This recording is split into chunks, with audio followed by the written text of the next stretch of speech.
Hello, I'm Christine Bowen, and I am truly honored to be with you on today during this wonderful conference. I live in Houston, Texas. Yes, Houston, Texas. And I want to thank Miss Terry Brinston for this opportunity to come before you on today, to be able to share with you and talk to you about something that is near and dear to my heart, and that is about you, all about you. So, a little bit about me.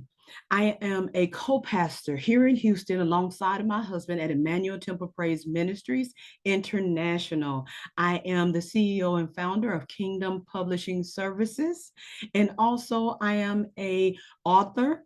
I am a Amazon best-selling author. I have collaborated on a lot of anthologies, but the two that are most recent is Living Faith Out Loud with Dr. Dorothy Wilson, and also Disrupting the Status Quo, Volume 1 and also Volume 2, which will be coming out very soon. And I'm so excited about these book projects. I truly love to write, and I'm an educator. I love education. I am an adjunct professor at Belhaven University. I also work here at the University of St. Thomas here in Houston, Texas, in the admissions department, graduate admissions department at that. And so my heart's desire on today is to discuss with you about being imperfectly perfect. And I know you're probably trying to think and wonder about that. What is she talking about? Imperfect, perfect. That you're imperfectly perfect. So when we look at the word imperfect, we immediately begin to think about what is wrong with me?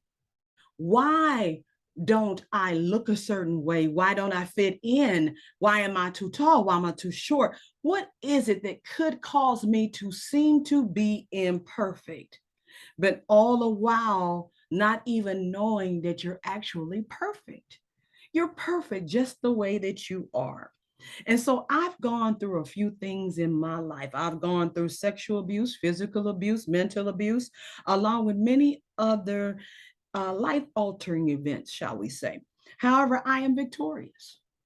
I can say that again. I am victorious. I am a cancer survivor. I survived an ectopic pregnancy where I was hemorrhaging in my pelvic and could have died from an unknown pregnancy. And I've survived an abusive marriage. So let me tell you something.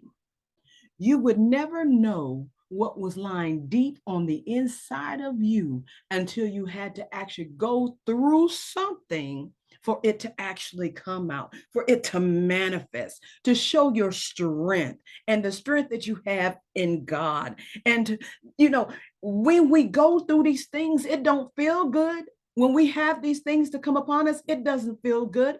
But just understand, because I want you to embrace imperfectly perfect on today. And so I have a scripture that I love, and it's Esther 4 and 14. For if you remain silent at this time, relief and deliverance for the Jews will arise from another place, but you and your father's family will perish. And who knows but that you have come to your royal position for such a time as this.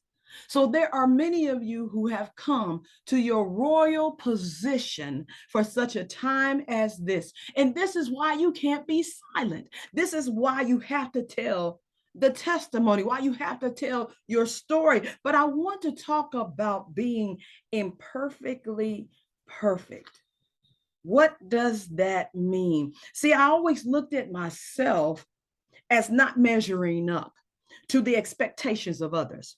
I felt as though, I was never pretty enough.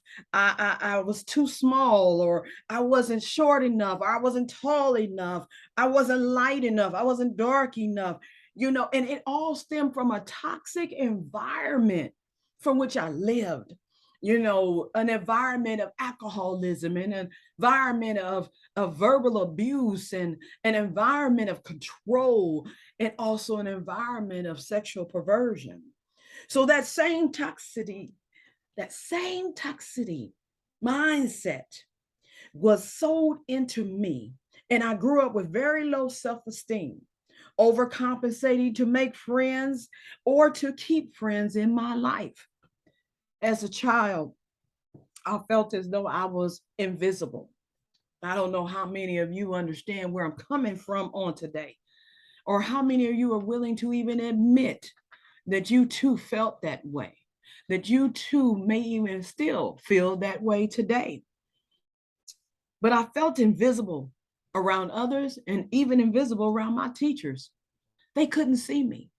My friends couldn't see me. Family members couldn't see me. I just felt invisible. So I did whatever I could do to fit in. I did whatever I could do not to be bullied or teased. I did whatever I could do to feel accepted, yet knowing deep down in my heart, they really didn't accept me. They just tolerated me. How many of you today can stand now strong and know that you overcame the battle from within? You overcame fear. You overcame doubt. You overcame those things that kept you stumbling and made you feel like you could not do. And you did, and you won. See, these are things that we now have to talk to our children about. These are the things that we need to pour into our children. What we did not receive, we should pour into our children, our grandchildren, our neighbors' children, our children's friends. These kids today need to know that they are loved and that they're lovable. And that they're lovable. So when I look at where I've come from and where I am now, when I think about the things that I've gone through, that I've lived through, that I've survived, it has given me the strength to want to share, the strength to want to spread the love, the strength to not judge, but to understand.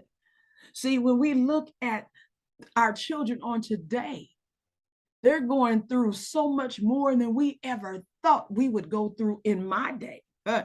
The most that I had to worry about as a child is whether or not I had hand-me-downs for new school clothes or shoes or things of that nature. I always had a meal. But today we have children who are starving and still going to school. We have children who live in low poverty homes and in areas, and they're still trying to go to school. They don't have the resources or the equipment to even do their homework from time to time. They're utilizing the library computers if they can get there. And then depending on the city or state that you live in, transportation can oftentimes be a little difficult or even sometimes hard to get around. But I looked up a few statistics as to what our children are going through on today. 10.6 of the youth cope with severe major depressive episodes. 10.6. In 2021, we had 18.4 million children to live in a fatherless home. These homes are 4 times likely to live below the poverty level and 2 times more likely to drop out of school and 2 times more likely to commit suicide. So what are we finding on today? We're finding our youth is in trouble. We're finding that they don't have safe environments. They don't have a normal home, shall we say. They don't have the things that they should have just to maintain or survive. And unfortunately, we have some parents who have these children who don't have these skills or the resources to provide a good home, but they're doing the very best that they can. I remember growing up and seeing a lot of things in the area for which I lived. Yes, some could say that I lived in the hood. Some could say that I lived in an area that would look to be impoverished. However, I also lived in an area where the mothers in the neighborhood would get together and watch the children. And we knew that we could not talk back to them. We could not do what we wanted to do. We had to be respectful, or they had the right to spank us. They had the right to discipline us during that time. And what we find today is we don't have discipline. We don't have respect. We're not training our children up with honor. Our teachers are afraid to teach because they're fighting children. Our teachers are afraid to teach because they don't know if a child is going to come back with a gun in the backpack. Our teachers are afraid to teach because they feel as though they don't have someone who has their back. I know here in Texas, it's really been hard for our teachers because they are being made to do things that they know they really shouldn't do.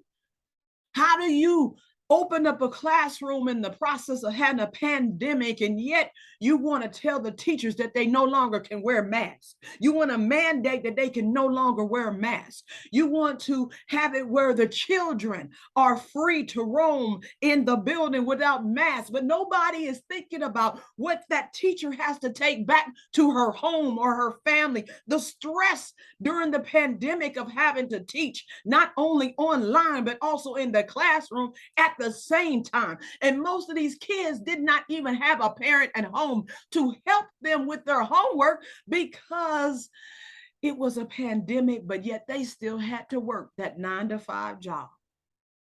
Somebody had to pay the rent. Imperfectly perfect. So it's okay to be flawed. It's okay sometimes not to have it all together. It's okay to just be authentically you. It's okay. It's okay to talk to someone so that you don't explode. That you don't explode on your children, that you don't explode in the classroom, that you don't explode on a friend, a spouse. It's okay to seek counseling. It's okay to talk about it. It's okay to be imperfectly perfect.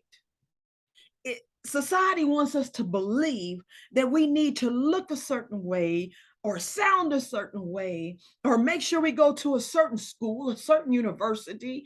Society has its picks and choices as to who is the elite and who is not. But I know that what my Bible says is the last shall be first and the first shall be last.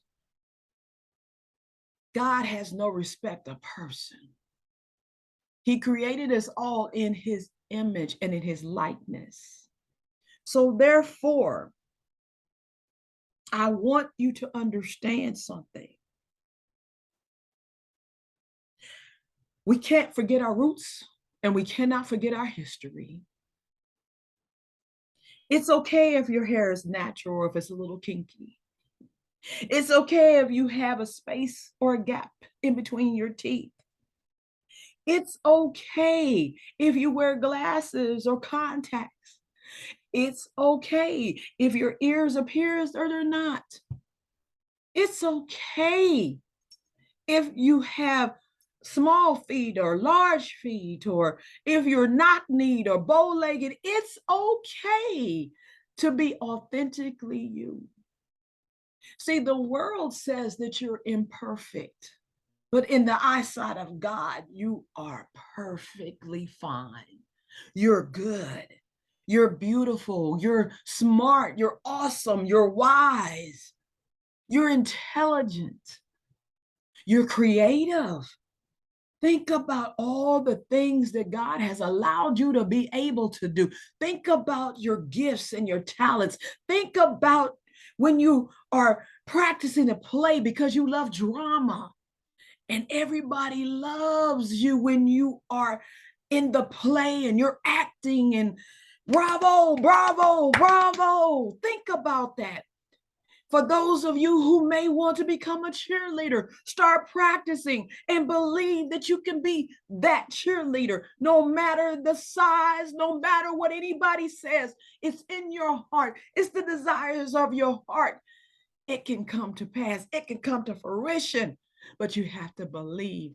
But what I want to talk to you about, the only way that you're going to go from imperfect to perfect is by believing in who you are and also in loving who you are. Love who you are. Embrace who you are. It's okay to smile. You have a beautiful smile. You have a beautiful personality. Your humor. Oh my God. You're just a lovely person. No one is perfect, beloved. We're all fallible creatures. God knows the mistakes we're going to make before we even make them. But as educators and as parents, it's our obligation to provide a place of refuge for our children, allowing the opportunity for them to do better and to be better, allowing them that opportunity to do better and to be better. I always tell my children, and I told them from when they were young, I want you to one up me, one up me. And I will never forget the day my daughter drove her car off the lot. And I'm not talking about just the parking lot of the dealership. I'm talking about from the inside of the dealership out to the outside. That car only had 5 miles on it. She bought a brand new car, and I had never been able to buy a brand new car. I've always just had used cars. She one up me. We encourage one another. As I work on my doctoral, she's now looking, she's doing her bachelor's, she's going for her master's, and she's thinking, my mom could do it even at the age that she is, I can do it. My sons are doing it. They're all looking at it and they're saying, if moms can do it, I can do it. Like I told you, I'm a breast cancer survivor. But one of the things that I said and I committed to was my education. So during the time that I was having chemo and radiation, I wanted my life to be as normal as possible. I was imperfect at the time. I felt weak at the time. I was vulnerable at the time. But guess what? I was perfect. I was perfect because God graced me to not only work every day, but he also graced me to still continue on in college. He graced me to be done and get done with my undergraduate degree. He graced me to be able to go on and complete my master's degree. He graced me to be able to go to Liberty University, stand on the grounds and receive my college degree. Nobody was going to take that from me, not even cancer. And today I can tell you that I'm cancer free by the grace of God. So I'm telling you, beloved, you have to understand and know that imperfectly perfect is okay. It's okay. Not everybody is going to celebrate you.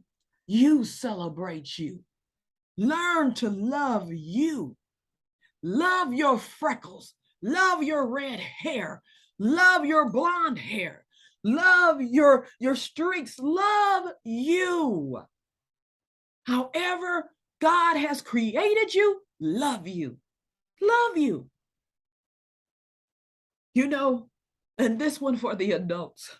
What I have to say, there was a song that I remember my mother listening to, and the words that stayed with me during this journey was everybody plays the fool. And this particular journey was when my ex-husband walked out on me and with the children. Everybody plays the fool was the song. Sometimes I've had my share of this and decided one day now, when my ex-husband decided he didn't want to be married no more, I'm done playing the fool. I'm done being that person who jump through hoops and try to make people love me, try to make people like me, try to make people accept me. I'm done. But what it gave me was a passion for those who feel neglected, abused, mistreated, and misused, so that I can love on them, so that I can share with them that it's okay to be imperfectly perfect. They may not want you in their lives, but you're okay in my space. You're okay with me. Let's take this journey together. Let's walk together. There will always be something else that is required of you when you allow people to control you. There will always be something else required of you when you step out of alignment with God and decide that you need to please people instead of pleasing God. There will always be something else required. Why? Because as a people, we're never satisfied. We're never satisfied. So, how can you satisfy someone that is never satisfied? That is why I don't judge the young girls or the women who may dress a certain way or carry themselves a certain way. Why? Because I don't know their story. I don't know whys or the hows or what happened. They could have been sex trafficked. They could have been molested. There's many different reasons as to why people act the way that they do, talk the way that they do, respond the way that they do. If they're angry, if they're hurt, and they want to lash out and hurt you first. We don't know. But love covers a multitude of sin. And at the end of the day, my mother taught me to treat others as you would want to be treated. So I try my very best to treat others with respect and with honor and with care, because that's what I want to receive. That's what I want to be able to say when someone has something to say about you. Don't you love it when they can say, you know, she was so respectful, she was so nice, she took care of me, or he took care of me? Isn't that what we all want to hear? But most importantly, we want people to actually like us, to like to be around us. And some people are just so bitter and angry that they push people away. But why can that happen? Or how can that happen? Because they look at, I'm going to hurt you first before you hurt me. So let's not judge one another. Let's not mistreat one another. Let's try to be loving to one another and caring to one another, watching out for one another, praying for one another. I had to get to a place where I loved me no matter what anyone else felt about me. I had to get to a place where I could see me the way that God sees me. And I'm not for sure if everybody will understand, but I'm hoping that one day you will, so that you stop living in the shadows of somebody else and step outside and see the light. See, because when you're in the shadow of somebody else, you're in darkness. But when you can step aside and see the light, you see who you really are, you'll be like, you know what? I don't look so bad. I'm not so bad after all. No, you're actually beautiful. But you've been hiding behind the shadows for so long that you didn't know how you looked, didn't even know your voice. And your voice has a sound. Your voice has a sound to draw others. You have a testimony that you can't hide. You can't be silent in this hour, Esther. You can't be silent. There's someone who needs to be delivered in the classroom. There's somebody who needs to be delivered in the hallways. There's somebody who needs to be restored. There's somebody who needs to know that they can trust you and that they can depend on you. See, I am imperfectly perfect.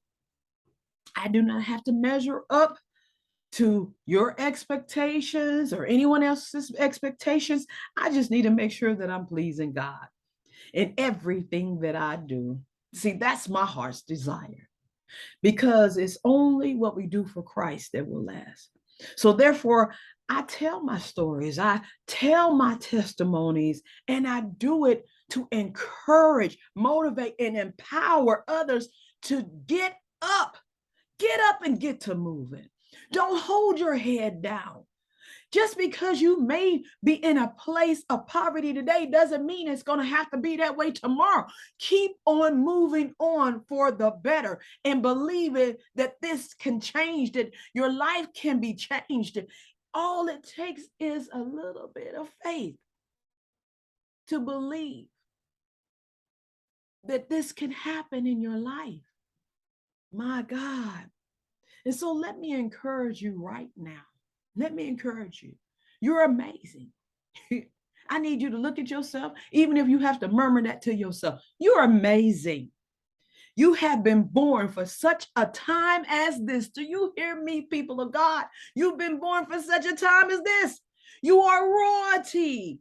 And there is an assignment that God has entrusted you with. And now it is up to you to accept the mission. Think about it. Think about the mission for which you've been given. My God. What would have happened to the Jews had Esther not been in position? Are you in position to help save a nation? Think about it. All of those faces, all of those people that you come in contact with, what's going on today in your school district, in your communities. A young woman or a child who needs compassion, who needs care, and who needs love is looking for you. Do not be ashamed of the battle scars. We all have them. It's something that we've gone through that we all have the battle scars. Don't be ashamed of the battle scars because, oh my God, my God, my God. Those are your medals. Those are your medals that solidifies your victories as you've gone through the battles of life. Those are your rewards. I can look and see where I had my port and remember that I'm no longer suffering from cancer. I can look and see the scars, but guess what? They're just that. They're scars. Sometimes we have to be reminded of the things that we've gone through that God has pulled us through, people. So who are you willing to lay a hand out and lift up? Peter and John did that. They said, silver and gold, I have none. However, they prayed over the man at the gate. He was crippled, couldn't walk. And that's where he was. That was his stance. He was there day and night begging. People would pass by going into the temple. I'm talking about the priest and everybody would pass by, pass by, pass by. But Peter and John took time out to pray over him, and he received healing, but yet he was still a little shaky. You know, they told him to get up, rise up and walk, rise up and walk. But he was in amazement that he was healed. He didn't understand. How can this thing be? So they laid out a hand and helped him to get up. And at the time they helped him to get up, his ankles got strong, his feet got strong, his legs got strong. Who are we willing to lay out a hand to help up? Well, let me know. I want to let you know, beloved, that I'm here to help you. Let me lend you a hand to help you stand up and walk, to arise and know that it's okay to be imperfectly perfect. It's okay to be authentically you. And so I hope and pray that something was said during this message to help encourage you and motivate you to get up, arise, do what you've been called to do, go forward and do your very best. And I know you're going to be great. I'm Prophetess Christine Bowen, and I just want to tell you, I love you. I appreciate you. Go get them. Bye-bye.